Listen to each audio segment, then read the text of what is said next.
3:27 पर सुनीता विलियम जी का धरती पर लौटना हुआ है 300 दिन के बाद। उन्होंने सुनीता विलियम जी को संबोधित करते हुए उनकी सुरक्षित वापसी की कामना भी की थी और उन्हें भारत आने का निमंत्रण भी दिया था। माननीय सदस्य ने बिल्कुल ठीक कहा कि ये एक बड़ा ही सुखद संजोग है। आज के प्रश्नकाल का पहला प्रश्न अंतरिक्ष के साथ संबंधित है और आज ही प्रातः 3:27 पर सुनीता विलियम जी का धरती पर लौटना हुआ है 300 दिन के बाद। और आपने देखा होगा कि कल ही मीडिया ने प्रधानमंत्री श्री नरेंद्र मोदी जी द्वारा लिखा हुआ एक पत्र जारी किया था, जिसमें उन्होंने सुनीता विलियम जी को संबोधित करते हुए उनकी सुरक्षित वापसी की कामना भी की थी और उन्हें भारत आने का निमंत्रण भी दिया था।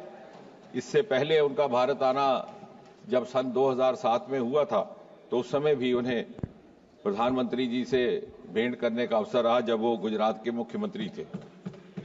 हमारी ओर से भी सुबह 4 बजे बधाई का संदेश सोशल मीडिया के माध्यम से चला गया है, जिसमें ये कहा गया कि ये एक ऐसा पल है जिसमें गौरव भी है, गर्व भी है और राहत भी। गौरव की अनुभूति, गर्व का एहसास और राहत की संतुष्टि। और हैविंग सेड दैट, माननीय सदस्य ने बड़ा ही एक महत्वपूर्ण प्रश्न रखा है।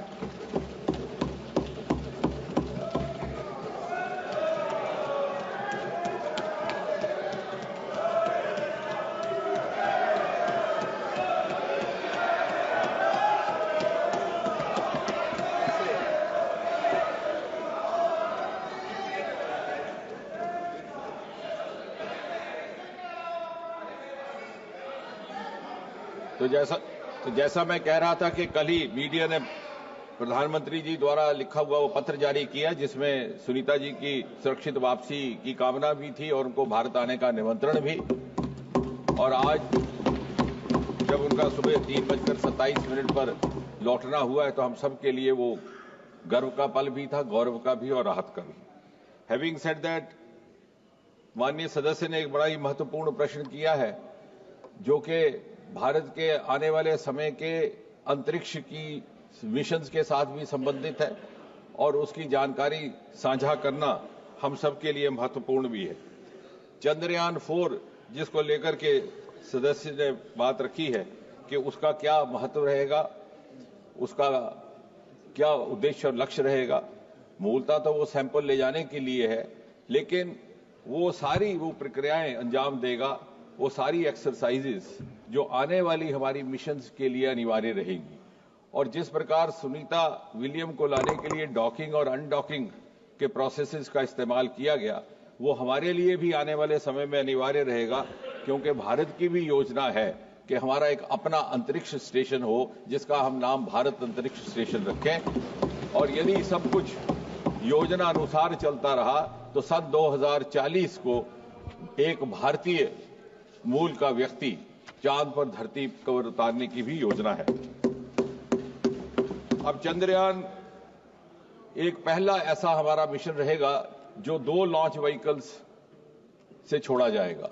उसके 5 कंपोनेंट रहेंगे, 3 एक तरफ 2 एक तरफ। और डॉकिंग अनडॉकिंग जिसकी थोड़ा बहुत अनुभव स्पेसएक्स से भी हुआ है, उसको बार बार कर करके और अधिक अनुभव और क्षमता हासिल करने का प्रयास रहेगा। ये दोनों रॉकेट ऊपर जाकर के अर्थ के ऑर्बिट में जुड़ जाएंगे, डॉकिंग होगा। फिर वहां से जब वो चंद्रमा के ऑर्बिट में जाएंगे तो अलग होकर के डिसेंडर और असेंडर मॉड्यूल नीचे उतरेंगे। डिसेंडर मॉड्यूल सैंपल इकट्ठे करके वापस लौटने के बजाय वहीं रह जाएगा। असेंडर मॉड्यूल वापस जाएगा, फिर से डॉकिंग होगी बाकी के रॉकेट के साथ। और फिर वो जो ट्रांसपोर्ट मॉड्यूल जब नीचे आएगा along with the re entry module, तो धरती के ऑर्बिट में आकर के वो फिर से अलग हो जाएगा और आते समय मूलतः केवल 10% उसका वजन रहेगा, क्योंकि सारे मॉड्यूल धीरे धीरे अलग होते रहेंगे। तो ये रिपीटेड डॉकिंग अनडॉकिंग की प्रैक्टिस भी रहेगी, जिससे हमें अपनी क्षमताओं का भी आत्मविश्वास आएगा, कॉन्फिडेंस आएगा और आने वाली हमारी जितने भी मिशंस हैं उसके लिए भी हमें अनुभव रहेगा। धन्यवाद मंत्री महोदय, आपने बहुत विस्तृत से मेरे जानकारी दी और इसके बाद मेरा समाधान तो हो गया है, लेकिन मेरी आशाएं भी बढ़ गई है। महाराष्ट्र से मैं आता हूं सर। महाराष्ट्र में उपग्रह, रिमोट सेंसिंग और डेटा विश्लेषण से संबंधित प्रौद्योगिकी और नवसंचार प्रणाली के विस्तार के माध्यम से महाराष्ट्र में कोई प्रोजेक्ट लॉन्च करने की संभावना है क्या? ये मेरा प्रश्न है। इस सरकार में एक खास बात यह रही कि ये केवल रॉकेट छोड़ने तक ही सीमित नहीं है। स्पेस टेक्नोलॉजी का इंफ्रास्ट्रक्चर डेवलपमेंट में और दूसरे सेक्टर्स में भी इस्तेमाल किया गया है। और जो आप इशारा कर रहे हैं वो मूलतः अर्थ साइंसेज के साथ भी संबंधित है, नेविगेशन के साथ भी, और ये सच है कि उसमें भी स्पेस टेक्नोलॉजी का इस्तेमाल होता है। इसके अतिरिक्त जिसे मैं कहूंगा कि extra rocket applications of space technology, India has virtually created a role model and space technology is now has entered every Indian household in one form और द अदर। हम जो टेलीविजन देख रहे हैं उसकी भी अधिकतर चैनल्स स्पेस टेक्नोलॉजी के माध्यम से, हमारा फ्लड और डिजास्टर मैनेजमेंट जिसका आप बात कर रहे हैं वो भी स्पेस टेक्नोलॉजी दूसरे मंत्रालयों के साथ समन्वय के साथ अंजाम देता है। हाउसिंग, अर्बन डेवलपमेंट, हमारी अमृत जैसी स्कीमें जो इन्हीं 10 वर्षों में प्रारंभ की गई हैं, उनका भी कहीं ना कहीं स्पेस टेक्नोलॉजी का उपयोग किया जाता है। स्मार्ट सिटीज के भी निर्माण में, रेलवे सेक्टर में अनमैन्ड क्रॉसिंग्स, एग्रीकल्चर सेक्टर में बड़ी व्यापक ढंग से स्पेस टेक्नोलॉजी का इस्तेमाल, हेल्थ केयर में तो है ही है, प्लानिंग में हमारी गति शक्ति योजनाएं। तो कहने का तात्पर्य ये कि किसी न किसी रूप में स्पेस टेक्नोलॉजी का कोई ना कोई प्रोजेक्ट, कोई ना कोई काम हर प्रदेश में अंजाम दे रहा है। हो सकता है वहां लॉन्चिंग पैड एज सच ना हो, लेकिन वो भी मैं एक सूचना साझा कर दूं कि हमारा इसरो की स्थापना सन 1969 में हुई थी, लेकिन पहला लॉन्चिंग पैड बनते बनते कई बरस गुजर गए, वो जाकर के कहीं 1992-93 में बना। उसके बाद दूसरा लॉन्चिंग पैड भी श्रीहरिकोटा में उसके 10 वर्ष बाद बना। लेकिन इस सरकार के आने के बाद हमने उसी स्थान पर एक तीसरा लॉन्चिंग पैड बनाने का काम शुरू कर दिया और इसके अतिरिक्त एक और लोकेशन की शिनाख्त की है तमिलनाडु में, जो माननीय कनिमोई जी हमारी सदस्य है, उन्हीं की कॉन्स्टिट्यूएंसी में है, ट्यूटिकोरिन जिले में।